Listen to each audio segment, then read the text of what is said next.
பாடுகளில் நம்பிக்கை அருளும் உடன்படிக்கை. நாங்கள் பாடுபடுகிறது போல நீங்களும் பாடுபட்டு சகிக்கிறதுனாலே இந்த ரட்சிப்பு பலன் செய்கிறது. 2 கொரிந்தியர் 1:6. அடாலி செல்வ செழிப்பான குடும்பத்தில் பிறந்தவர். மிஷனரியாக அமெரிக்காவை விட்டு இந்தியாவிற்கு வந்தார். தன் கணவர் டேவிட் லீயுடன் வங்காளத்தில் பணியாற்றினார்.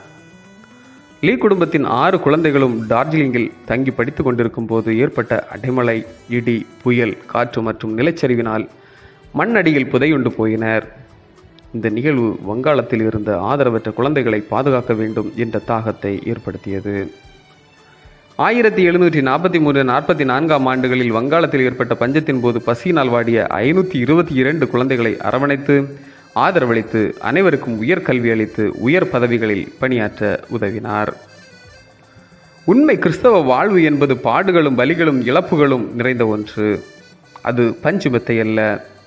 இப்பாடுகள் நம் வாழ்வில் புது நம்பிக்கையை வலுப்படுத்த வேண்டுமே தவிர தளர்வு ஏற்படுத்திவிடக்கூடாது.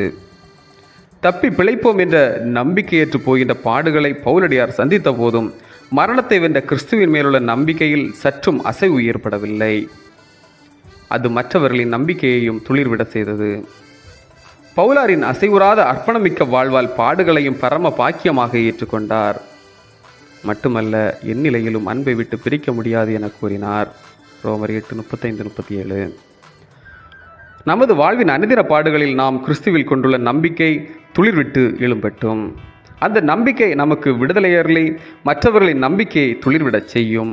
கோதுமை மணி நிலத்தில் விழுந்து மடியும் போது பலன்களை கொடுப்பது போன்று நெருக்கங்களும் துன்பங்களும் வரும்போது காக்கும் வல்ல கரங்களை பற்றி கொள்வோம்.